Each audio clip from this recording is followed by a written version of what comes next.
پا دین مایان دا بزرگان دی حاجی عبدالوهاب حاجی عبدالوهاب مولانا فضل الرحمن دی حاجی عبدالوهاب حاجی عبدالوهاب مولانا فضل الرحمن دی دا پاک اللہ پا دین مایان دا بزرگان دی حاجی عبدالوهاب حاجی عبدالوهاب مولانا فضل الرحمن دی حاجی عبدالوهاب حاجی عبدالوهاب مولانا فضل الرحمن دی کولی خویونا لری ډېر صفاتونه لري کولی خویونا لري ډېر صفاتونه لري او په دین هر کا کې ګورا دواړه رازونه لري او په دین هر کار کې ګورا دواړه رازونه لري کامیاب هغه دي څوک چې دوی پسې روان دي حاجی عبدالوهاب حاجی عبدالوهاب مولانا فضل الرحمن دی حاجی عبدالوهاب حاجی عبدالوهاب مولانا فضل الرحمن دی دا پاک اللہ پا دین مایان دا بزرگان دی حاجی عبدالوهاب حاجی عبدالوهاب مولانا فضل الرحمن دی حاجی عبدالوهاب حاجی عبدالوهاب مولانا فضل الرحمن دی جوڑنن طالب شاہ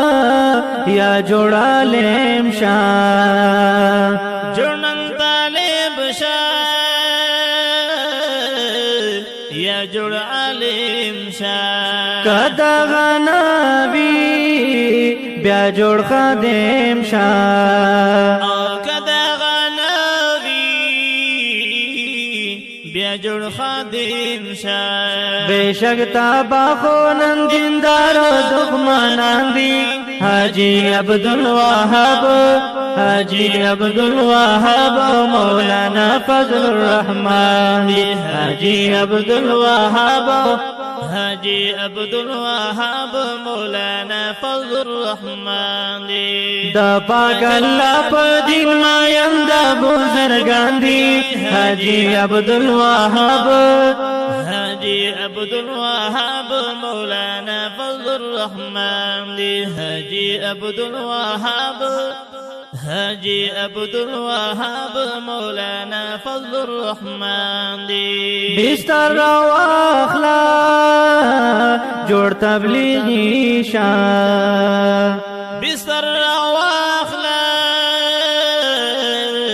جوڑ تبلیغی شاہ دخد پلار کے خلوی دائی شاہ دخد پلار کے خلوی دائی شاہ تولا دنیا کے درے خوشالن مسلمان دی حاجی عبدالوهاب حاجی عبدالوهاب مولانا فضل الرحمن دی حاجی عبدالوهاب حاجی عبدالوهاب مولانا فضل الرحمن دی دا پاک اللہ پا دین مایان دا بزرگان دی حاجی عبدالوهاب حاجی عبدالوهاب مولانا فضل الرحمن دی حاجی عبدالوهاب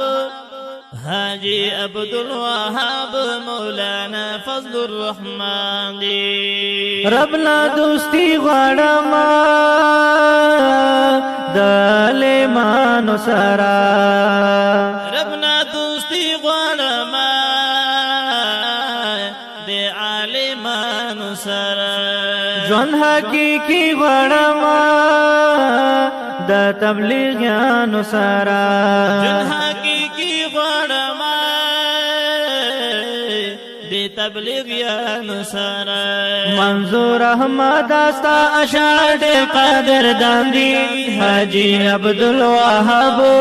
حاجی عبدالوهاب مولانا فضل الرحمن حاجی عبدالوهاب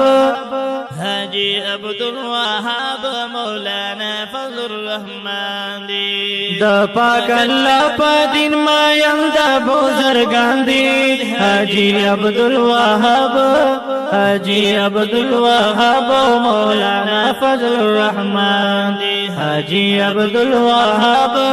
حاجی عبدالوهاب مولانا فضل الرحمن دی عبدالوهاب مولانا فضل الرحمن دی دا نظم الجمعیت سٹوڈیو هنگول طرفا ستاسو پا خدمت کی وړاندې شو اوازونه دي حافظ محمد ریحان صابر او حافظ عبدالناصر او کلام دی جناب قاری منظور احمد عثمانی والسلام.